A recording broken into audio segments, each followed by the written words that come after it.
آبنائے ہرمز میں جھڑپوں کے بعد تہران میں فضائی دفاعی نظام متحرک ہو گیا۔ ایران کے مختلف شہروں میں شہری سڑکوں پر نکل آئے اور مسلح افواج کے حق میں نعرے لگائے۔ ایرانی میڈیا کے مطابق شرکاء نے ہاتھوں میں شہید سپریم لیڈر آیت اللہ خامنائی کی تصاویر اٹھا رکھی تھیں۔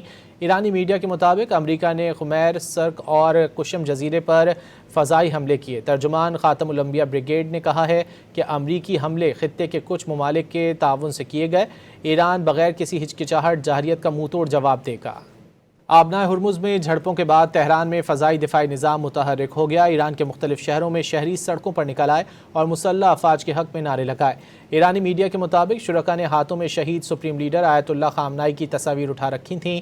ایرانی میڈیا کے مطابق امریکہ نے خمیر سرک اور کشم جزیرے پر فضائی حملے کیے۔ ترجمان خاتم الانبیاء بریگیڈ نے کہا ہے کہ امریکی حملے خطے کے کچھ ممالک کے تعاون سے کیے گئے۔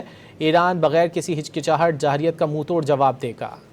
آبنائے ہرمز میں جھڑپوں کے بعد تہران میں فضائی دفاعی نظام متحرک ہو گیا۔ ایران کے مختلف شہروں میں شہری سڑکوں پر نکل آئے اور مسلح افواج کے حق میں نعرے لگائے۔